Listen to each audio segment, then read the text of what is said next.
Welcome back to Beena's learning class. 7ാം ക്ലാസ്സിലെ അടിസ്ഥാന പാഠാവലിയുടെ ഏറ്റവും അവസാനത്തെ പാഠവഞ്ഞങ്ങളെ അവസാനത്തെ ഇല. അത് നല്ലൊരു കഥയാണ് കേട്ടോ. അവസാനത്തെ ഇല എന്ന് പറഞ്ഞാൽ ലാസ്റ്റ് ലീഫ്.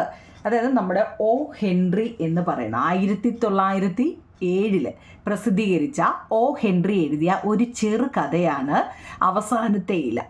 ഭാവാത്മകതയും മനഃശാസ്ത്രവും വിശ്വാസവും ഒന്നിപ്പിക്കുന്ന വിശ്വപ്രസിദ്ധ കഥയാണ് ലാസ്റ്റ് ലീഫ് എന്ന് പറയുന്നത്. അപ്പോൾ ഇത് എന്തിനാ ഇപ്പോൾ പഠിപ്പിക്കുന്നത്? അടുത്ത മാസം എന്തായാലും ഇത് പഠിപ്പിക്കണം കേട്ടോ. അപ്പോൾ നല്ലൊരു കഥയാണ് നിങ്ങളെ. ഈ കഥ വായിച്ചപ്പോൾ എനിക്ക് നിങ്ങളെ ഇതൊന്ന് പറഞ്ഞു കേൾപ്പിക്കണമെന്ന് തോന്നി. ഈ കഥ നല്ലതുപോലെ അറിയാവുന്ന ഒരു കുട്ടിക്ക് ഇതിനകത്തിലെ ക്വസ്റ്റ്യൻ ആൻസർ സെപ്പറേറ്റ് തരേണ്ട കാര്യമൊന്നുമില്ല. അത് സ്വന്തമായിട്ട് എഴുതാവുന്ന കാര്യമേ ഉള്ളൂ കേട്ടോ. അപ്പം നമുക്ക് ഈ കഥ നല്ലതുപോലെ ഒന്ന് വായിക്കാം. ഇത് എഴുതിയതാരാ? O Henry. പേര് നോക്കണേ നിങ്ങളെ. ഒ ഹെൻറി എന്ന് പറയുന്ന ആളാണ്. അപ്പോൾ നമുക്ക് ടെസ്റ്റ് ഒന്ന് വായിച്ചു നോക്കാം. കണ്ടോ, അവസാനത്തെ ഇല. ഡോക്ടർമാർ ന്യൂമോണിയ എന്ന് വിളിക്കുന്ന തണുത്ത കരങ്ങളുള്ള അദൃശ്യനായ ഒരു അജ്ഞാതൻ നവംബറിൽ കോളനിയിൽ നടപ്പു തുടങ്ങി. അവിടെയും ഇവിടെയും ഓരോരുത്തരെ തൊട്ടുകൊണ്ട് ഈ കടന്നുകയറ്റക്കാരൻ കിഴക്കൻ പ്രദേശങ്ങളിൽ സധൈര്യം മുന്നേറി അസംഖ്യം പേരെ വീഴ്ത്തിക്കൊണ്ടിരുന്നു. എന്ന് വെച്ച് കഴിഞ്ഞാൽ ന്യൂമോണിയ എന്ന് പറയുന്ന ഒരു രോഗം നവംബർ മാസമൊക്കെ ആയപ്പോഴത്തേക്ക് അവിടെ ഇവിടെ ഓരോരുത്തരെ തൊട്ടുകൊണ്ട് എന്ന് വെച്ചാൽ ന്യൂമോണിയ എന്ന് പറയുന്ന നിസ്സാരക്കാരനല്ല കേട്ടോ. ഒരുപാട് പേര് മരിച്ചിട്ടുണ്ട് ന്യൂമോണിയ വന്നിട്ട്. അപ്പം ഒരുപാട് പേരെ തൊട്ടുകൊണ്ടെന്ന് വെച്ച് കഴിഞ്ഞാൽ ഒരുപാട് പേർക്കായി ഈ രോഗം.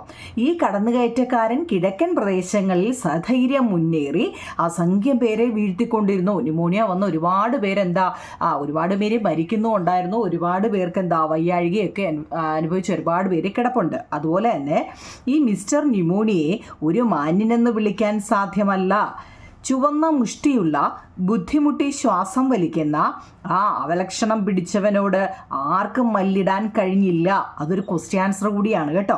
മിസ്റ്റർ ന്യൂമോണിയ ഒരു മാന്യനെന്ന് വിളിക്കാൻ നമുക്ക് സാധ്യമല്ല. എന്തുകൊണ്ടാ?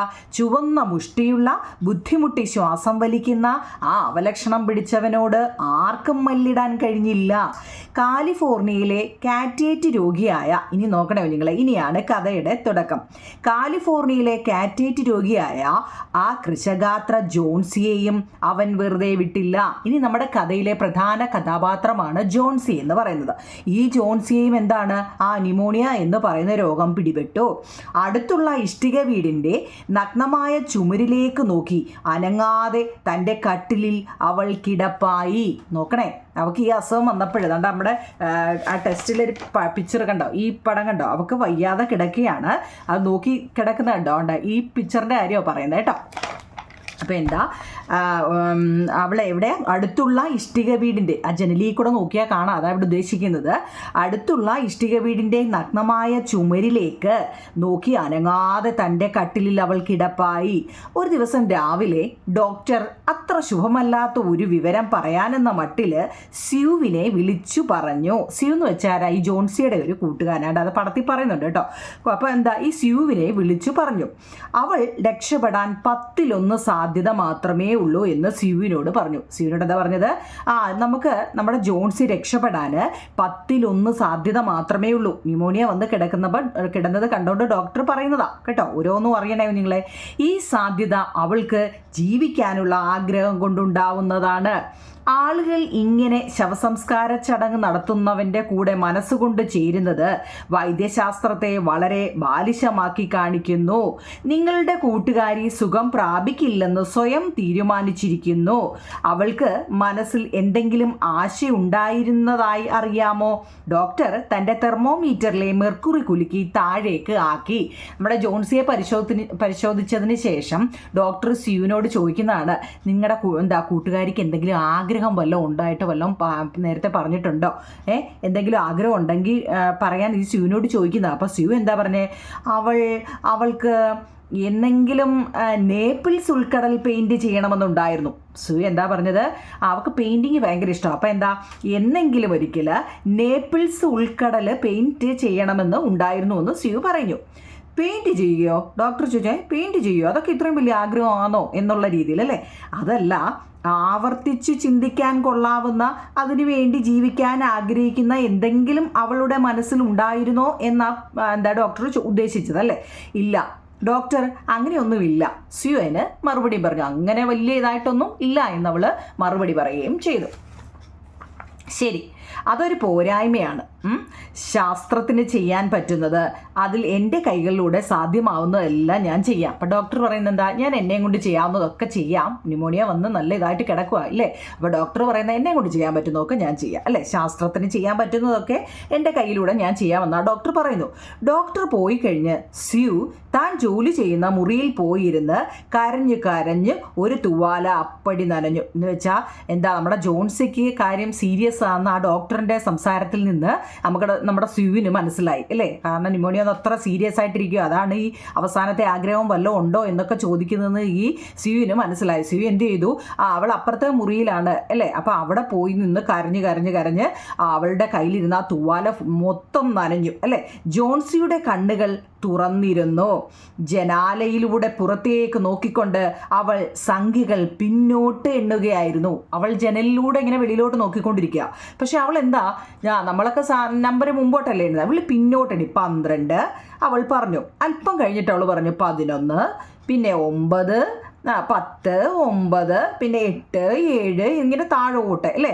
ഏതാണ്ട് ഒരുമിച്ച് ഒക്കെ ചിലതൊക്കെ വീഴുന്നുമുണ്ട് അല്ലേ, ഇലകൾ പൊഴിയുന്നതിൻ്റെ കുഞ്ഞുങ്ങളെ. അതായത് കാര്യം തിരക്കിക്കൊണ്ട് സ്യൂ ജനാലയിലൂടെ പുറത്തേക്ക് നോക്കി. അതൊരു ക്വസ്റ്റ്യൻ ആൻസർ ആയിട്ടോ. സ്യൂ എന്താണ് വെളിയിലോട്ട് നോക്കിയത് എന്തുമായിരുന്നു എന്ന് ജോൺസി കാണിക്കുന്ന വെളിയിലോട്ട് നോക്കി. ജോൺസി വെളിയിലോട്ട് ഇങ്ങനെ നോക്കിക്കൊണ്ടിരിക്കുക. അത് കണ്ടപ്പോൾ സ്യൂ വന്ന് നോക്കുക, ഇവൾ എന്തു ഈ നോക്കുന്നതെന്ന് അല്ലേ. അവിടെ എന്താണ് എണ്ണാനുള്ളത്, ഇവൾ എന്തോ കണ്ടോണ്ടായി ഈ കട്ടിലേക്ക് കൊണ്ട് ഇങ്ങനെ എണ്ണിക്കൊണ്ടിരിക്കുന്നത്. അവിടെ ആകെ ഒരു ഉണങ്ങി വരണ്ട മുറ്റം മാത്രമേ കാണാനുണ്ടായിരുന്നുള്ളൂ. അകലെ ഒരു ഒഴിഞ്ഞ ഇഷ്ടിക ചുമരും. എന്തൊക്കെയാണ് ആ വെളി കണ്ടതെന്നൊരു ക്വസ്റ്റ്യൻ ആൻസർ ആണ് കുഞ്ഞുങ്ങൾ കേട്ടോ.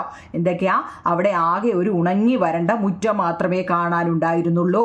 അകലെ ഒരു ഒഴിഞ്ഞ ഇഷ്ടിക ചുമരും, വേരുകളും തണ്ടും ദ്രവിച്ച വള്ളിച്ചെടി. ആ ചുമരിൽ പകുതി ഭാഗം പടർന്നു കയറിയിരിക്കുന്നു. അതൊരു ക്വസ്റ്റ്യൻ ആൻസർ ആട്ടോ. പിന്നോ ഗ്രീഷ്മത്തിലെ തണുത്ത കാറ്റ് അതിൻ്റെ ഇലകളെല്ലാം കൊഴിച്ചു കളഞ്ഞിരുന്നതിനാൽ അതിൻ്റെ ഏറ്റവും ഒടുവിലത്തെ ശാഖകൾ മാത്രം പൊളിഞ്ഞു വീഴാറായ ചുമരിൽ ശേഷിച്ചിരിക്കുന്നു. എന്താണ് മോളെ, സ്യൂ ചോദിച്ചു. ജോൺസിയോട് ചോദിച്ചു, എന്താ മോളെ നീ എന്ത് ഈ വെളിയിലോട്ട് ഇങ്ങനെ നോക്കി, എന്താ ഇങ്ങനെ ഇരിക്കുന്നത്? അപ്പോൾ അവളിങ്ങനെ എണ്ണിക്കൊണ്ടിരിക്കുക. 6 ഇപ്പോൾ കൂടുതൽ വേഗത്തിൽ അവ വീഴുന്നുണ്ട്. അവൾ പറയുന്നുണ്ട്, ഇപ്പോൾ എന്താ, ഇത് കൂടുതൽ വേഗത്തിൽ വീഴുന്നുണ്ട്. 3 ദിവസം മുമ്പ് ഏകദേശം 100 എണ്ണം ഉണ്ടായിരുന്നു. വീഴുന്നവ എണ്ണാൻ ശ്രമിച്ച് എൻ്റെ തല വേദനിക്കുന്നു. ഈ ഇല ഇങ്ങനെ എണ്ണി എനിക്ക് തല വേദനിക്കുന്നു. പക്ഷെ ഇപ്പോൾ അത് എളുപ്പമാണ് കേട്ടോ. എന്താ, അത് ഒന്നുകൂടി വീണു. ഈ പറഞ്ഞ നേരം കൊണ്ട് അത് ഒന്നുകൂടി വീണു. ഇനി 5 എണ്ണം മാത്രമേ ബാക്കിയുള്ളൂ. ജോൺസി പതുക്കെ അവിടെ നിന്ന് പറഞ്ഞു, ഇനി 5 എണ്ണേ ഉള്ളൂ ബാക്കി. 5 എന്താണത്? നിന്റെ സ്യൂവിനോടെങ്കിലും നീ പറയൂ, നീ എണ്ണിക്കൊണ്ടിരിക്കുന്ന എന്താണ്, നീ നിന്റെ സ്യൂവിനോടെങ്കിലും പറയൂ എന്ന് ജോൺസിയോട് പറയുന്നതാ. അപ്പോൾ പറഞ്ഞു, ആ വള്ളിയിലെ ഇലകൾ, ആ പടർന്നു പോയ ചെടിയെക്കുറിച്ച് പറഞ്ഞില്ലേ, ആ ചെടിയിലെ ഇലകൾ ഏറ്റവും അവസാനത്തെ ഇല വീഴുമ്പോൾ ഞാനും പോകും. 3 ദിവസമായി അതെനിക്കറിയാം. ഡോക്ടർ പറഞ്ഞില്ലേ. ഇങ്ങനെയൊന്നും പറയാതെ സ്യൂ പരാതിപ്പെട്ടു. ജോൺസി പറയുക, ആ വള്ളിയിലെ ഇലകൾ കണ്ടോ, ഏറ്റവും അവസാനത്തെ ഇല വീഴുമ്പോൾ ഞാനും ഇവിടെ നിന്ന് പോകുമെന്നാണ് ഉദ്ദേശിക്കുന്നത്. 3 ദിവസമായി എനിക്കത് നല്ലപോലെ അറിയാം. ഡോക്ടർ അത് പറഞ്ഞില്ലേ. അങ്ങനെയൊന്നും പറയാതെ സ്യൂ പെട്ടെന്ന് പറഞ്ഞു, നീ എന്ത് ഈ പറയുന്നത്, അങ്ങനെയൊന്നും പറയാതെ അല്ലേ. സ്യൂ പരാതിപ്പെട്ടു. ഇലകളും നീ സുഖം പ്രാപിക്കുന്നതും തമ്മിൽ എന്ത് ബന്ധമാ അല്ലേ. അപ്പുറത്ത് നിൽക്കുന്ന ഒരു വള്ളിച്ചെടിയും നീയും തമ്മിൽ എന്ത് ബന്ധമാ ഉള്ളത്? നീ ആ വള്ളിച്ചെടിയെ സ്നേഹിച്ചിരുന്നു. അതുകൊണ്ട് വികൃതി പെണ്ണെ ഒരു മണ്ടിയാകരുത്. കാരണം ഇന്ന് രാവിലെ ഡോക്ടർ പറഞ്ഞത് വേഗം സുഖം പ്രാപിക്കാനുള്ള നിന്റെ സാധ്യത 10ൽ 1 ആണെന്നാണ്. 10ൽ 1% നീ സുഖം പ്രാപിക്കുമെന്നാണ് പറയുന്നത്. എങ്ങനെയുണ്ടോ കുഞ്ഞുങ്ങളെ, കഥ നല്ലതല്ലേ? ഇത് 8ാം ക്ലാസ്സിലെ 9ാം ക്ലാസ്സിലും ഇംഗ്ലീഷിലുണ്ട് കുഞ്ഞുങ്ങളെ. ദ ലാസ്റ്റ് ലീഫ് എന്ന് പറയുന്ന പാടാട്ടോ ഇതൊക്കെ. അപ്പോൾ നോക്കിയേ, ജനാലയിൽ കൂടി പുറത്തേക്ക് നോക്കിക്കൊണ്ട് ജോൺസി പറഞ്ഞു, അതാ ഒന്നുകൂടി പോയി. പിന്നെ എന്താ ഒന്നുകൂടെ പൊഴിഞ്ഞില്ലേ? വേണ്ട, എനിക്ക് സൂപ്പ് വേണ്ട. അപ്പം എന്താ നമ്മുടെ സ്യൂ കൊണ്ടുവന്ന് നീ എന്തെങ്കിലും കഴിക്കുമെന്ന് പറഞ്ഞ് സൂപ്പൊക്കെ കൊണ്ട് കൊടുക്കുന്നുണ്ടല്ലേ. അപ്പോൾ എനിക്കിതൊന്നും വേണ്ട, ഇനി 4 എണ്ണം മാത്രമേ ബാക്കിയുള്ളൂ. ഇരുട്ടാകുന്നതിന് മുമ്പ് അതും അവസാനത്തേതും വീഴുന്നത് എനിക്ക് കാണണം. പിന്നെ ഞാനും പോകും. അവളുടെ പ്രതീക്ഷ മൊത്തം ഇനി ബാക്കി നിൽക്കുന്ന ആ 4 ഇലയിലാണ് അല്ലേ. അതുകൂടെ പോകുമ്പോൾ ഞാനും പോകുമെന്ന് അവളങ്ങ് ഉറച്ച് തീരുമാനിച്ച് വെച്ചിരിക്കുകയാണ്. ജോൺസി, ഞാൻ ജോലി ചെയ്ത് തീരുന്നത് വരെ നീ കണ്ണടച്ച് കിടക്കുമെന്നും ജനാലയിലൂടെ പുറത്തേക്ക് നോക്കുകയില്ലെന്നും നീ എനിക്ക് വാക്ക് തരാമോ? കാരണം ഇനി അടുത്ത കാറ്റിൽ ബാക്കി 4 എണ്ണവും കൂടെ പൊഴിഞ്ഞു പോകും അല്ലേ. ജോൺസി, നീ ഒരു കാര്യം ചെയ്യ്, കണ്ണടച്ച് പോയി കിടക്ക്, ഞാൻ എൻ്റെ ജോലിയൊന്നൊന്ന് തീർക്കട്ടെ, നീ ഒന്ന് കണ്ണടച്ച് കിടക്കാമോ എന്ന് നമ്മുടെ സ്യൂ പറയുന്നുണ്ട് അല്ലേ. ഈ ചിത്രങ്ങൾ നാളെ കൊടുക്കേണ്ടതാണ് ജോൺസി, നീ ഒന്ന് കണ്ണടച്ച് പോയി കിടക്ക്, എനിക്ക് ഈ ചിത്രം വരച്ചിട്ട് ഇത് നാളെ കൊടുക്കേണ്ടതാണ്, എനിക്ക് വെളിച്ചം വേണം അല്ലേ. അല്ലെങ്കിൽ ഞാൻ കർട്ടൻ താഴ്ത്തുമായിരുന്നു. കർട്ടൻ മാറ്റിയിട്ടത് കൊണ്ടാണ് ഈ വെളിയിലെ ഈ കാഴ്ചകൾ, ഈ ഇല പൊഴിയുന്നതെല്ലാം നമ്മുടെ ജോൺസി നോക്കിയിരിക്കുന്നത്. പക്ഷേ കർട്ടൻ അടച്ചു കഴിഞ്ഞാൽ മുറിയിൽ ഇരുട്ടായതുകൊണ്ട് കർട്ടൻ താഴ്ത്തിയിടാനും പറ്റത്തില്ല. അപ്പോൾ പറഞ്ഞേ ജോൺസി, എനിക്ക് ഈ പടം നാളെ കൊടുത്തേ ഒക്കത്തുള്ളൂ, അതുകൊണ്ടാണ് ഞാൻ ഈ കർട്ടൻ താഴ്ത്താത്തത് അല്ലേ. കട്ടിലിനടുത്ത് കുനിഞ്ഞു നിന്നുകൊണ്ട് സ്യൂ പറഞ്ഞു. നിനക്ക് മറ്റേ മുറിയിൽ ചെന്ന് വരച്ചുകൂടെ? ജോൺസി ഒരുമാതിരി തണുപ്പ മട്ടിൽ ചോദിച്ചു. നീ ഇതിനെ എൻ്റെ മുറിയിൽ നിന്ന് വരയ്ക്കുന്നത്? നിനക്ക് അപ്പുറത്തെ മുറിയിൽ പോയി നിന്ന് വരച്ചുകൂടായോ അല്ലേ. നിൻ്റെ കൂടെ ഇവിടെ നിൽക്കുന്നതാണ് എനിക്കിഷ്ടം. മാത്രവുമല്ല, നീ ആ നശിച്ച വള്ളിച്ചെടിയുടെ ഇലകളെ നോക്കിക്കൊണ്ടിരിക്കുന്നത് എനിക്കിഷ്ടമല്ല. സ്യൂ അവിടെ എന്ന് പറഞ്ഞു. എനിക്ക് നിൻ്റെ കൂടെ ഇരിക്കുന്നതാ കൂടുതൽ ഇഷ്ടം. പക്ഷേ നീ ഇപ്പോൾ ആ വള്ളിച്ചെടിയെ നോക്കിയിരിക്കുന്നത് എനിക്ക് അങ്ങോട്ട് ഇഷ്ടപ്പെടുന്നില്ല അല്ലേ. നീ വരച്ചു കഴിഞ്ഞ ഉടൻ എന്നോട് പറയണം. ജോൺസി കണ്ണുകളടച്ച് ഒരുമാതിരി പ്രതിമയെ പോലെ വിളറിയും ചലനമറ്റും കിടന്നു. കാരണം അവസാനത്തെ ഇല വീഴുന്നത് എനിക്ക് കാണണം. കാത്തിരുന്നും ആലോചിച്ചും ഞാൻ മടുത്തു. എല്ലാറ്റിനോടുമുള്ള ബന്ധം വിട്ട് ആ പാവപ്പെട്ട ക്ഷീണിച്ച ഇലകളിൽ ഒന്നിനെ പോലെ എനിക്കും താഴോട്ട് പറന്നു പോകണം അല്ലേ. ഉറങ്ങാൻ ശ്രമിക്കൂ. എൻ്റെ വയസ്സൻ ഖനിത്തൊഴിലാളിയായി മോഡൽ ചെയ്യാൻ എനിക്ക് ബർമാനെ മുകളിലേക്ക് വിളിക്കണം. ഇനി നമ്മുടെ ഈ കഥയിലെ വേറൊരു കഥാപാത്രമാണ് ബർമാൻ എന്ന് പറയുന്നത് കേട്ടോ. ബർമാൻ എന്ന് വെച്ചാൽ അവർ താമസിക്കുന്ന വീടിൻ്റെ മുകളിലത്തെ നിലയിൽ താമസിക്കുന്ന ഒരാളാണ് കേട്ടോ. ഒരു പ്രായം ചെന്ന ഒരാളാണ്. അയാളെ നോക്കിയാണ് ഇവർ ഈ സ്യൂ ചിത്രം വരയ്ക്കുന്നത്. അപ്പോൾ അതാ പറയുന്നത്, നീ ഉറങ്ങാൻ ശ്രമിക്കൂ. എൻ്റെ വയസ്സൻ ഖനിത്തൊഴിലാളിയായി മോഡൽ ചെയ്യാൻ എനിക്ക് ബർമാനെ മുകളിലേക്ക് വിളിക്കണം. ഞാൻ 1 മിനിറ്റിനകം വരാം. ഞാൻ വരുന്നത് വരെ നീ അനങ്ങരുത്, സ്യൂ പറഞ്ഞു. അല്ല, ഇവരുടെ ബർമാൻ താഴത്തെ നിലയിലാണ് താമസിക്കുന്നത് കേട്ടോ. മുകളിലേക്ക് വിളിക്കണമെന്നല്ലേ പറഞ്ഞത്. ഇവർ മുകളിലത്തെ നിലയിലാണ്. അപ്പം ഈ ബർമാൻ താഴത്തെ നിലയിൽ താമസിക്കുകയാണ്. അദ്ദേഹത്തെ മുകളിലേക്ക് വിളിക്കണമെന്ന്. അവരുടെ താഴത്തെ നിലയിൽ താമസിച്ചിരുന്ന ഒരു അദ്ദേഹത്തെക്കുറിച്ച് പറയുന്നുണ്ട് നമ്മുടെ ഈ കഥാപാത്രമായ ബർമാൻ. അവരുടെ താഴത്തെ നിലയിൽ താമസിച്ചിരുന്ന ഒരു ചിത്രകാരനായിരുന്നു വയസ്സൻ ബർമാൻ. ബർമാൻ ഈ കഥയിലെ ഒരു കഥാപാത്രമാണ്. നോക്കണേ നിങ്ങൾ, അദ്ദേഹത്തെക്കുറിച്ച് ചിലപ്പം കഥാപാത്ര നിരൂപണമൊക്കെ ചോദിച്ചാൽ എഴുതാൻ അറിയണേ. അയാൾക്ക് 60 വയസ്സ് കഴിഞ്ഞിരുന്നു. ഒരു കുട്ടി പിശാചിൻ്റെ ദേഹവും മനുഷ്യാകൃതിയും ആടിൻ്റെ ശരീരലക്ഷണങ്ങളും മൈക്കലാഞ്ചലോയുടെ മോസസിൻ്റെ മാതിരി ചുരുണ്ട താടി മീശയും ഒക്കെയായി ഒരു വികൃത വൃദ്ധനായിരുന്നു അല്ലേ. ചിത്രകലയിൽ ബർമാൻ ഒരു പരാജയമായിരുന്നു. എന്നാൽ ചിത്രം വരയ്ക്കുന്നതിൽ അദ്ദേഹം ഒരു പരാജയമായിരുന്നു. 40 വർഷം ബ്രഷ് പിടിച്ചിട്ടും കലാദേവതയുടെ വസ്ത്രാഞ്ചലത്തിൽ തൊടാൻ കൂടി അയാൾക്ക് കഴിഞ്ഞിട്ടില്ല. എപ്പോഴും ഒരു മാസ്റ്റർ പീസ് ചെയ്യാനുള്ള തയ്യാറെടുപ്പിലാണ്. പക്ഷെ ഒരിക്കലും അത് തുടങ്ങിയില്ല. കുറേ വർഷങ്ങളായി വല്ലപ്പോഴും ഒരിക്കൽ ചെയ്യുന്ന പരസ്യ ചിത്രങ്ങളുടെ രചനയല്ലാതെ മറ്റൊന്നും അദ്ദേഹം ചെയ്തിട്ടില്ല. ഒരു മോഡലിന് കൊടുക്കാൻ വേണ്ട പണമില്ലാത്ത ആ കോളനിയിലെ യുവ ചിത്രകാരർക്ക് മോഡലായി പ്രവർത്തിച്ച് അയാൾ കുറേശ്ശെ പണം ഉണ്ടാക്കിയിരുന്നു. വളരെയധികം ജിൻ കഴിക്കുകയും വരാൻ പോകുന്ന തൻ്റെ മികച്ച രചനയെപ്പറ്റി സംസാരിക്കുകയും ചെയ്തിരുന്നു. ഇതിനു പുറമെ ആ വൃദ്ധൻ ഒരു തീഷ്ണ സ്വഭാവക്കാരനുമായിരുന്നു. ഇതെല്ലാം നമ്മുടെ ബർമാനെ കുറിച്ചാണ്. മൃദുലഭാവം ആരിൽ കണ്ടാലും അയാൾ പരിഹസിച്ചിരുന്നു. കൂടാതെ മുകളിലത്തെ നിലയിലുള്ള ആ 2 യുവ ചിത്രകാരികളുടെ രക്ഷയ്ക്കായി കാവൽ പട്ടിയെ പോലെ കരുതലോടെയാണ് അയാൾ അവിടെ കഴിഞ്ഞത്. നമ്മുടെ ബർമാനെ കുറിച്ച് ചോദിച്ചാൽ ഇതെല്ലാം എഴുതിക്കോണം കേട്ടോ. ഈ രണ്ട് ഇവിടെ മുതൽ അവരുടെ താഴത്തെ നിലയിൽ താമസിക്കുന്നത് മുതൽ ഏതാണ്ട് കരുതലോടെയാണ് അവർ അവിടെ വരെ എഴുതണേ കുഞ്ഞുങ്ങളെ. ഇനി താഴത്തെ നിലയിലെ അയാളുടെ വെളിച്ചം കുറഞ്ഞ മുറിയിൽ സ്യൂ ചെന്നിട്ട് ബർമാനുമായിട്ട് കുറച്ച് നേരം സംസാരിക്കുന്നുണ്ട് കേട്ടോ. എന്താണ്, നമ്മുടെ താഴത്തെ നിലയിലാണ് ബർമാൻ താമസിക്കുന്നത്. നമ്മുടെ സ്യൂ ചെന്നിട്ട് ആ ബർമാനുമായിട്ട് കുറച്ചു നേരം സംസാരിക്കുന്നതായിട്ടുണ്ട് കേട്ടോ.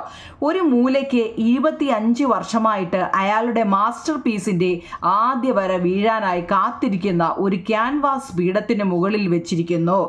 അവൾ അയാളോട് കൂട്ടുകാരിയുടെ അവസ്ഥയും വിശ്വാസവും വിവരിച്ചു. അവളുടെ ആശങ്ക പങ്കുവച്ചു. എന്ന് വെച്ച് കഴിഞ്ഞാൽ എന്താ, ഇതിനകത്തിൽ ഞാൻ ഇങ്ങനെ കുറച്ച് അല്ലാതെ പറഞ്ഞ എന്താ നിങ്ങളെ, നമ്മുടെ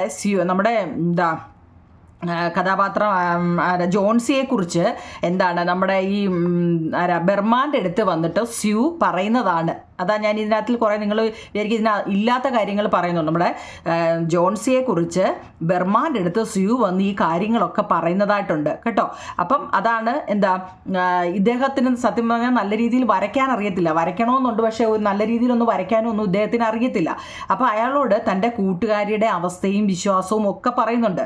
അവളുടെ ഈ സ്യൂവിന് മനസ്സിൻ്റെ വേദനയും അവളുടെ മനസ്സിലെ ആശങ്കയും ഒക്കെ അദ്ദേഹവുമായിട്ട് പങ്കുവെക്കുന്നുണ്ട്. ചുവന്ന കണ്ണുകൾ നിറഞ്ഞൊഴുകുന്നതിനിടയിൽ ഇത്തരം ബുദ്ധിഹീനമായ സങ്കല്പങ്ങളെക്കുറിച്ചുള്ള തൻ്റെ അവജ്ഞ ബർമാൻ ഉച്ചത്തിൽ പ്രകടിപ്പിച്ചു. എന്ന് വെച്ചാൽ ഇവള് പറയുന്നുണ്ട്, ഈ ചെടിയുടെ അവസാനത്തെ ഇല എപ്പോൾ പൊഴിയുന്നോ അപ്പോൾ ഞാൻ മരിക്കുമെന്ന് പറയുന്നുണ്ട് അല്ലേ. ഇത് ബർമാനോട് സ്യൂ ചെന്ന് പറയുന്നുണ്ട്.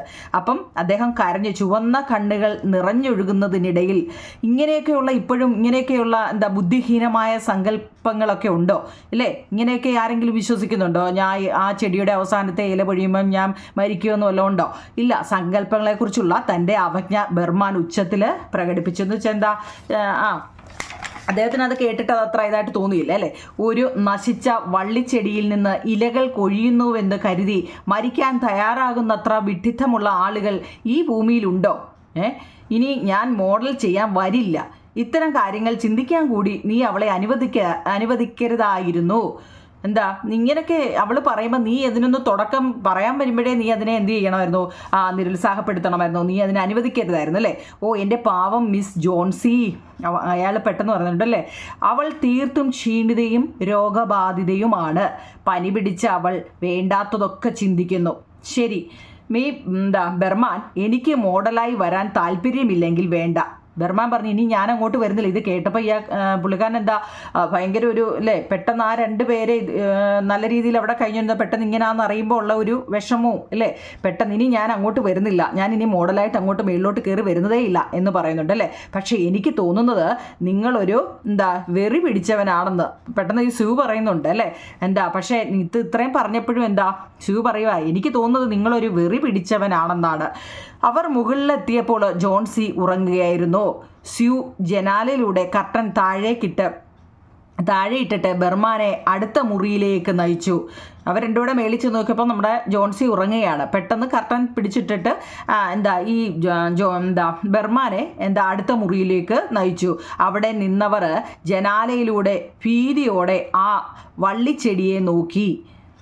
പിന്നെ അവർ ഒന്നും സംസാരിക്കാതെ ഒരു നിമിഷം പരസ്പരം നോക്കി. അവർ 2 പേരും കൂടെ അതിലിങ്ങനെ ജനലിലൂടെ നോക്കിയപ്പോൾ ആ ചെടിയെ നോക്കിയിട്ട് പിന്നെ ഒന്നും മിണ്ടാതെ ഇങ്ങനെ അങ്ങോട്ടും ഇങ്ങോട്ടും നോക്കി നിന്നു. അന്നേരം ചെറുതായിട്ട് മഴ പെയ്യുന്നുണ്ടായിരുന്നു. ആ സമയത്ത് കമഴ്ത്തി വെച്ച ഒരു കെറ്റിൽ പാറയാണെന്ന് സങ്കല്പിച്ച് അതിന്മേൽ തൻ്റെ പഴകിയ നീല ഉടുപ്പണിഞ്ഞ ഖനിത്തൊഴിലാളിയായ സന്യാസിയായി ബർമാൻ അവിടെ ഇരുന്നു.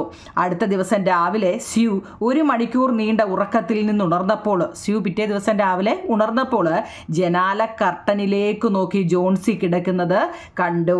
അത് ഉയർത്തൂ, എനിക്ക് കാണണം. ജോൺസി അവിടെ നിന്ന് പറയുന്നുണ്ട് അത് ഉയർത്തു, എനിക്കത് കാണണം. ശാഠ്യം പിടിച്ച് വളരെ പതുക്കെ അവൾ പറഞ്ഞു. മടിച്ച് സ്യൂ അത് അനുസരിച്ചു എന്ന് വെച്ചാൽ കർട്ടൻ മാറ്റി. പക്ഷേ നോക്കൂ, ഇത്രയധികം മഴയും ഭയാനകമായ കാറ്റും രാത്രി മുഴുവൻ വീശിയടിച്ചിട്ടും ആ ഇഷ്ടിക ചുമരിലെ വള്ളിച്ചെടിയിൽ ഒരു ഇല അവശേഷിക്കുന്നു. ആ ചെടിയിലെ അവസാനത്തേതായിരുന്നു അത്. തണ്ടിനോടടുത്ത് ഇപ്പോഴും കടും പച്ച നിറമായിരുന്നുവെങ്കിലും അതിൻ്റെ പല്ല് പോലെയുള്ള അരികുകളിൽ പഴുപ്പുണ്ടെന്ന് തോന്നിക്കുന്ന വിധത്തിൽ മഞ്ഞ നിറം വീണിരുന്നു. തറയിൽ നിന്ന് ഏതാണ്ട് 20 അടി ഉയരത്തിൽ അത് ധൈര്യമായി വള്ളിയിൽ തൂങ്ങി നിന്നു. അത് അവസാനത്തേതാണ്. അത് തീർച്ചയായും രാത്രിയിൽ വീണു പോയിട്ടുണ്ടാവുമെന്ന് ഞാൻ വിചാരിച്ചു. കാറ്റിൻ്റെ ശബ്ദം ഞാൻ കേട്ടിരുന്നു. ഇന്നത് വീഴും, അതേ സമയത്ത് ഞാനും മരിക്കും, ജോൺസി പറയുന്നു. ഇന്ന് എന്താ തലേന്ന് രാത്രി കിടക്കാൻ തന്നെ പറയുന്നുണ്ട്. എന്തായാലും ഇന്ന് രാത്രിയിലത്തെ ഇടിയും മഴയും ശക്തമായ മഴയൊക്കെ ഉണ്ട്, അപ്പോൾ എന്തായാലും ഇന്നത് വീഴുകയും ചെയ്യും, ഞാനിന്ന് മരിക്കുകയും ചെയ്യുമെന്ന് ജോൺസി പറയുന്നുണ്ടായിരുന്നു അല്ലേ. പിന്നെ രാവിലെ വെളിച്ചം വീണ് തുടങ്ങിയപ്പോൾ തന്നെ ജോൺസി കർട്ടൻ ഉയർത്തണമെന്ന് വാശി പിടിച്ചു. വള്ളിച്ചെടിയുടെ ഇല അവിടെ തന്നെ ഉണ്ടായിരുന്നു. ജോൺസി അത് നോക്കി കുറേയധികം നേരം ഇങ്ങനെ കിടന്നു. ഞാനൊരു ചീത്ത കുട്ടിയായിരുന്നു സ്യൂ. ഞാൻ എത്ര ദുഷ്ടയാണെന്ന് കാണിക്കാനായി എന്തോ കാരണത്താൽ ആ ഇല അവിടെ തന്നെ നിൽക്കുന്നു. മരിക്കണമെന്ന് ആഗ്രഹിക്കുന്നത് പാപമാണ്. ഇനി എനിക്ക് അല്പം സൂപ്പ് തരൂ. അവള് എന്താ ഇതുവരെയുള്ള ഒരു രീതിയല്ല, അവൾക്ക് ഇതൊന്നും കഴിക്കാനൊന്നും വേണ്ടെന്നൊക്കെ പറയുന്നുള്ളൂ. പക്ഷെ ഇപ്പം എന്താ അവൾ പറയുന്നുണ്ട്, എന്താ മരിക്കണമെന്ന് തോന്നുന്നതൊക്കെ ഒരു പാപമാണ്. ഇനി എനിക്ക് അല്പം സൂപ്പ് തരൂ, എനിക്ക് മുഖം നോക്കാനൊരു ചെറിയ കണ്ണാടി തരൂ, എൻ്റെ ചുറ്റും കുറേ തലേണകൾ വെച്ചാൽ ഞാൻ എണീറ്റിരുന്ന് നീ പാചകം ചെയ്യുന്നതൊക്കെ നോക്കാം, ജോൺസി അവിടെ നിന്ന് പറഞ്ഞു അല്ലേ. 1 മണിക്കൂർ കഴിഞ്ഞപ്പോൾ അവൾ പറഞ്ഞു, സ്യൂ, എന്നെങ്കിലും നേപ്പിൾസ് ഉൾക്കടൽ പെയിൻറ് ചെയ്യണമെന്ന് ഞാൻ ആഗ്രഹിക്കുന്നു. എന്നെങ്കിലും നേപ്പിൾസ് ഉൾക്കടൽ പെയിൻറ് ചെയ്യണമെന്ന് ഞാൻ ആഗ്രഹിക്കുന്നു. ഉച്ചയ്ക്ക് ശേഷം ഡോക്ടർ വന്നു. അദ്ദേഹം പോകാൻ ഇറങ്ങുമ്പോൾ എന്തോ കാരണം പറഞ്ഞ് സ്യൂവും വരാന്തയിലേക്ക് ഇറങ്ങി. പിന്നെയും ഡോക്ടർ പരിശോധിക്കാനായിട്ട് വന്നു അല്ലേ. പരിശോധിക്കാൻ വന്നിട്ട് ഇറങ്ങിയപ്പോൾ നമ്മുടെ സ്യൂവും നൈസായിട്ട് വരാന്തയിലോട്ട് വന്നു അല്ലേ. സ്യൂവിൻ്റെ വിറയ്ക്കുന്ന മെലിഞ്ഞ കയ്യിൽ പിടിച്ച് ഡോക്ടർ പറഞ്ഞു, പകുതി സാധ്യതയുണ്ട് കേട്ടോ. നേരത്തെ എന്താ പറഞ്ഞത്, 10-1 ഉള്ളെന്ന്. ഇപ്പം എന്താ പറഞ്ഞേ, പകുതി സാധ്യതയുണ്ട് കേട്ടോ. നന്നായി ശുശ്രൂഷിച്ചാൽ നീ വിജയിക്കും. ഇനി എനിക്ക് താഴത്തെ നിലയിൽ ഒരു രോഗിയെ കാണണം. ഇനി നോക്കണേ നിങ്ങളെ, ഇനി പറയുന്നത് ഇനി എനിക്ക് താഴത്തെ നിലയിലെ ഒരു രോഗിയെ കാണണമെന്ന്. അപ്പം അതാരാ? ബെർമാൻ എന്നാണ് പേര്. എന്തോ ഒരു കലാകാരനാണെന്ന് തോന്നുന്നു. ന്യൂമോണിയയാണ് അദ്ദേഹത്തിനൊന്ന്. വളരെ വയസ്സായി ക്ഷീണിച്ച ആളാണ്. അസുഖം വളരെ മൂർച്ഛിച്ചതും ഒരു പ്രതീക്ഷയുമില്ല കേട്ടോ. ഇന്ന് ആസ്പത്രിയിലേക്ക് കൊണ്ടുപോവുകയാണ് ഡോക്ടർ പറഞ്ഞു. അത് തലേന്ന് രാത്രി അല്ല ചെടിയുടെ ആ ഇല പൊഴിഞ്ഞായിരുന്നു കുഞ്ഞുങ്ങളെ. ആ ഇല പൊഴിഞ്ഞപ്പോൾ അതിന് പകരം നമ്മുടെ ബെർമാൻ എന്ത് ചെയ്യുന്നറിയോ, അവിടെ ഒരു ഇലയുടെ ചിത്രം വരച്ചു വെക്കുന്നതാണ്. അതാണ് ഈ കഥയിൽ പറയുന്നത് കേട്ടോ.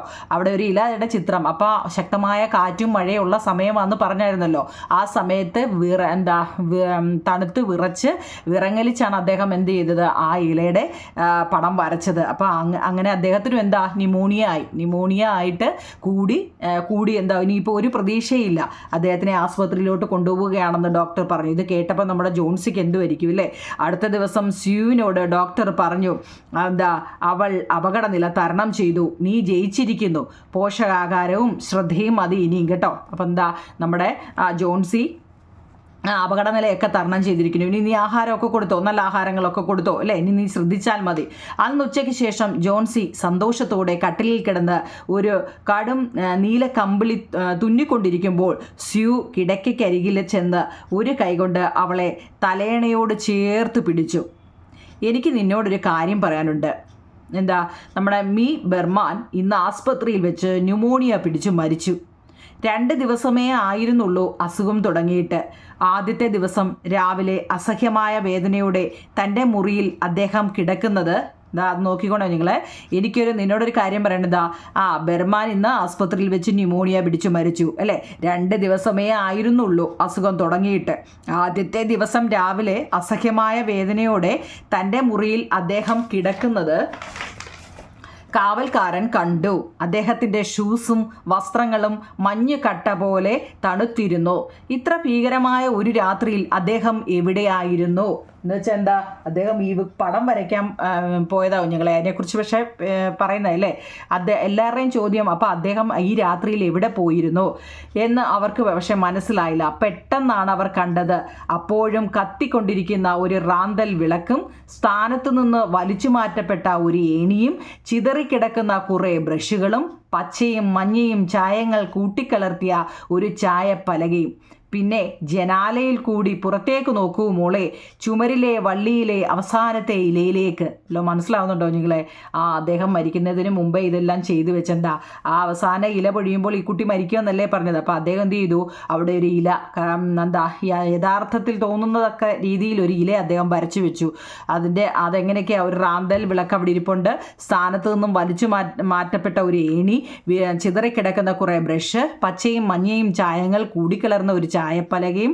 പിന്നെ ജനാലയിൽ കൂടി പുറത്തേക്ക് നോക്കുമോളെ, ചുമരിലെ വള്ളിയിലെ അവസാനത്തെ ഇലയിലേക്ക്. കാറ്റടിക്കുമ്പോൾ അത് ആടുകയും അനങ്ങുകയും ചെയ്യാത്തത് എന്താണെന്ന് നിനക്ക് മനസ്സിലായില്ലേ പ്രിയേ? അതാണ് ബർമാൻ്റെ മാസ്റ്റർ പീസ്. അവസാനത്തെ ഇല കൊഴിഞ്ഞ രാത്രിയിൽ അദ്ദേഹം ഇവിടെ മറ്റൊരില പെയിൻറ് ചെയ്തു. അങ്ങനെയുണ്ട്. നല്ല കഥയില്ലേ നിങ്ങളെ? ഇത് ദ ലാസ്റ്റ് ലീഫ്, നല്ലൊരു കഥ. ഇംഗ്ലീഷും മലയാളത്തിലും ഒക്കെ ഈ കഥ പഠിക്കാനുണ്ട്. ഈ കഥ നല്ലതായതുകൊണ്ടാണ് ഞാനിത് ഇട്ടത്. അപ്പോൾ അതിനകത്തിലെ റഫായിട്ട് എന്ന് വെച്ചാൽ ഒരു മോഡൽ മാത്രം 1907 പ്രസിദ്ധീകരിച്ച O. ഹെൻറി എഴുതിയ ചെറുകഥയാണ് അവസാനത്തെ ഇല. ഏത് ക്വസ്റ്റ്യൻ ആൻസർ എഴുതുമ്പോഴും ആ ഒരു വഴി എഴുതുന്നത് നല്ലതാവുന്നു കേട്ടോ. കാരണം ഇത് എഴുതിയത് ആരാണ്? ഇതൊരു ചെറുകഥയാണ്. ന്യൂമോണിയയ്ക്ക് മനുഷ്യനുമായി എന്തെല്ലാം സാമ്യങ്ങളാണ് കഥയിലുള്ളത്. നമ്മുടെ ആ ഫസ്റ്റ് പേജിൽ തന്നെ അതിനെക്കുറിച്ച് പറയുന്നുണ്ട്. നിങ്ങൾ സ്വന്തമായിട്ട് എഴുതണം കേട്ടോ. ന്യൂമോണിയ ഈ കഥയിൽ തണുത്ത കരങ്ങളുള്ള, രാത്രിയെന്നോ പകലെന്നോ ഇല്ലാതെ നടക്കുന്ന ഒരു മനുഷ്യനായിട്ടാണ് സങ്കല്പിച്ചിരിക്കുന്നത്. അവിടെയും ഇവിടെയും ഓരോരുത്തരെയും ചെന്ന് തൊട്ടു നോക്കുന്നുണ്ടായിരുന്നു. മിസ്റ്റർ ന്യൂമോണിയെ ഒരു മാന്യനെന്ന് വിളിക്കാൻ നമുക്ക് സാധിക്കില്ലേ അല്ലേ? ചുവന്ന മുഷ്ടിയുള്ള, ബുദ്ധിമുട്ടി ശ്വാസം വലിക്കുന്ന ഒരു അവലക്ഷണം കെട്ട ഒരുത്തനാണ് ന്യൂമോണിയ എന്ന് പറയുന്നു. ഇത് മാത്രമല്ല, നിങ്ങൾക്ക് ആ ടെസ്റ്റിൽ നിന്ന് എന്തെല്ലാം മനസ്സിലാവുന്നുണ്ടോ നിങ്ങളെ അതെല്ലാം എഴുതണം കേട്ടോ. ഈ തരുന്നത് മാത്രമല്ല പഠിക്കേണ്ടത്. ബർമാന് ജോൺസിയോടുള്ള സ്നേഹം വെളിവാക്കുന്ന സന്ദർഭം എന്താണ്? നമ്മുടെ ജോൺസിയെ രക്ഷിക്കാൻ വേണ്ടി ബർമാൻ തൻ്റെ മാസ്റ്റർ പീസായ അവസാന ഇല വരച്ചു വെച്ചു. അത് തന്നെയാണ് ബർമാന് ജോൺസിയോട് അതിരറ്റ സ്നേഹം പ്രകടമാകുന്ന സന്ദർഭവും. ന്യൂമോണിയ രോഗം ബാധിച്ചവനായിട്ടും കൊടും തണുപ്പിൽ ബർമാൻ തൻ്റെ സ്നേഹദൗത്യം നിർവഹിക്കുകയായിരുന്നു കേട്ടോ. ഇതല്ല ടെസ്റ്റിങ്ങിൽ നിന്ന്, ഇപ്പോൾ കഥയിൽ നിന്ന് നിങ്ങൾക്ക് കുറേ കാര്യങ്ങൾ മനസ്സിലായില്ലേ? അപ്പോൾ അതുകൂടി ഇതിൻ്റെ കൂടെ ആഡ് ചെയ്യണം കേട്ടോ. ആ കാര്യം തിരക്കിക്കൊണ്ട് സ്യൂ ജനാലയിലൂടെ പുറത്തേക്ക് നോക്കി. സ്യൂ ജനാലയിലൂടെ കണ്ട കാഴ്ചകൾ എന്തൊക്കെയായിരുന്നു? സ്യൂ ജനാലയിലൂടെ പുറത്തേക്ക് നോക്കി. അവിടെ ആകെ ഒരു ഉണങ്ങി വരണ്ട മുറ്റം മാത്രമേ കാണാനുണ്ടായിരുന്നുള്ളൂ. അകലെ ഒരു ഒടിഞ്ഞ ഇഷ്ടിക ചുമരും വേരുകളും തണ്ടും ദ്രവിച്ച വള്ളിച്ചെടികളും. ആ ചുമരിൽ പകുതി ഭാഗം പടർന്നു കയറിയിരുന്നു അല്ലേ? പിന്നെ ഗ്രീഷ്മത്തിലെ തണുത്ത കാറ്റ് അതിൻ്റെ ഇലകളെയും കൊഴിച്ചു കളഞ്ഞിരുന്നതിനാൽ അതിൻ്റെ ഏറ്റവും ഒടുവിലത്തെ ശാഖകൾ മാത്രം പൊളിഞ്ഞു വീഴാറായ ചുമരിൽ ശേഷിച്ചിരുന്നു. ആ വള്ളിച്ചെടിയിലെ ഇലകൾ പൊഴിഞ്ഞുകൊണ്ടിരുന്നു. ഇനി ഒരു ആസ്വാദന കുറിപ്പ് ചോദിച്ചു കഴിഞ്ഞാൽ, ഏത് ചോദിച്ചാലും ഈ പാഠഭാഗത്തിൽ ഇതങ്ങ് എഴുതിയാൽ മതി. O. ഹെൻറിയുടെ അവസാനത്തെ ഇല എന്ന കഥ ഭാവാത്മകതയും മനഃശാസ്ത്രവും വിശ്വാസവും ഒന്നിപ്പിക്കുന്ന ഒരു കഥയാണ്. വള്ളിച്ചെടിയിലെ അവസാനത്തെ ഇലയും കൊഴിഞ്ഞു പോകുമ്പോൾ താൻ മരിക്കുമെന്ന് ഉറച്ചു വിശ്വസിക്കുന്ന ജോൺസി. വീട്ടുകാർ എത്ര പറഞ്ഞിട്ടും അവൾ വിശ്വാസത്തിൽ നിന്നും മാറാൻ തയ്യാറായിരുന്നില്ല. ശാസ്ത്രത്തിന് ചെയ്യാൻ കഴിയുന്നത് എൻ്റെ കയ്യിലൂടെ ഞാൻ അനുഷ്ഠിക്കാം എന്ന് പറഞ്ഞ് ഡോക്ടർ മരുന്ന് കൊടുക്കുന്നു. വള്ളിച്ചെടിയിലെ അവസാനത്തെ ഇല കൊഴിഞ്ഞു പോകുമ്പോൾ താൻ മരിക്കുമെന്ന് ഉറപ്പിക്കുന്ന ജോൺസിയുടെ മനോനിലയെ സംരക്ഷിക്കുകയാണ് നമ്മുടെ ഈ കഥയിലെ മർമ്മം എന്ന് പറയുന്നത്. ഞാനിത് ഓരോ പോയിൻ്റായിട്ടാണ് നിങ്ങൾ എഴുതുക. അപ്പോൾ നിങ്ങൾക്ക് പഠിക്കാൻ എളുപ്പം വരും അല്ലേ? 3 ദിവസങ്ങൾ കൊണ്ട് 100 ഇലകൾ വീണുവെന്നും ഇനി 6 ഇലകൾ മാത്രമേ വീഴാനുള്ളൂവെന്നും അതുകൂടി കൊഴിയുമ്പോൾ താൻ മരിക്കുമെന്നും അവൾ ഉറച്ചു വിശ്വസിച്ചു. അവസാനത്തെ ഇല എന്ന കഥയിലെ ശക്തമായ കഥാപാത്രമാണ് മോഡലായ പരസ്യ ചിത്രങ്ങൾ ചെയ്യുന്ന ഒരു മാസ്റ്റർ പീസ് ചിത്രം വരയ്ക്കാൻ മോഹിച്ചിരുന്ന ബർമാൻ എന്ന ചിത്രകാരൻ. ജോൺസിയുടെ വിശ്വാസം രക്ഷിക്കാൻ വള്ളിച്ചെടിയിൽ ഒരു ഇല വരച്ച് ചേർക്കണമെന്ന് സ്യൂ ബർമാനോട് പറയുന്നു. പക്ഷേ ബർമാൻ അതിനെ എതിർത്തു. പിന്നീട് ഞരമ്പുകൾ കോച്ചുന്ന തണുപ്പായിരുന്നിട്ടും ഈ ബർമാൻ ചിത്രം പൂർത്തിയാക്കുന്നു. ഇല അവിടെ ഉണ്ട് എന്ന വിശ്വാസം അവളെ രോഗത്തിൽ നിന്നും രക്ഷിക്കുന്നു. പിന്നീട് ബർമാന്റെ പെയിന്റിംഗ് ആണെന്ന സത്യം സ്യൂ പറഞ്ഞറിയുമ്പോൾ ജോൺസി അതിശയിക്കുന്നു. തന്നെ രക്ഷിച്ച ആ പെയിന്റിങ് ബർമാന്റെ മാസ്റ്റർ പീസ് ആണെന്ന് ലോകമറിയട്ടെ എന്നാണ് അവളുടെയും ആഗ്രഹം കേട്ടോ. അപ്പം ഞാൻ ഈ തന്നത് തന്നെ നിങ്ങൾ പഠിക്കണമെന്നല്ലോ, നിങ്ങളെ ചുരുക്കി എഴുതിയെന്നേ ഉള്ളൂ. ഈ കഥയെ ചുരുക്കി, അതായത് ആസ്വാദനക്കുറിപ്പും ഒരാളെക്കുറിച്ച് ഒരാളുടെ പിന്നെ എന്തെങ്കിലും ഇതിൻ്റെ ടെസ്റ്റിലെ ക്വസ്റ്റ്യൻ ആൻസറുകളാണ് ഞാൻ പറഞ്ഞത് കേട്ടോ. കഥ ഏതെങ്കിലും ഒരു വ്യക്തിയെക്കുറിച്ച് എഴുതാനൊക്കെ ചോദിച്ചു. ഇതിനകത്തിലെ 3 കഥാപാത്രങ്ങളാണ്. സിയു ഉണ്ട്, ജോൺസി ഉണ്ട്, ബർമാനുണ്ട്. ബർമാനാണ് ഇതിനകത്തിലെ പ്രധാന കഥാപാത്രം ഇല്ലേ, നമുക്ക് കേൾക്കുമ്പം തന്നെ മനസ്സിലാവും. അപ്പം അവരെക്കുറിച്ചൊക്കെ ചോദിക്കുവാണെങ്കിൽ ഇത് ഞാൻ ഓരോ സെൻറ്റൻസ് ആയിട്ടാണ് എഴുതിയേക്കുന്നത്. നിങ്ങളത് എഴുതിയെടുത്ത് വൃത്തിയായിട്ട് പഠിക്കണം കേട്ടോ. ഓക്കെ ആണോ നിങ്ങളെ? എന്തായാലും നിങ്ങൾ ആ കമൻറ്റ് ബോക്സിൽ പറയണേ. ഓക്കെ നിങ്ങളെ, താങ്ക് യു.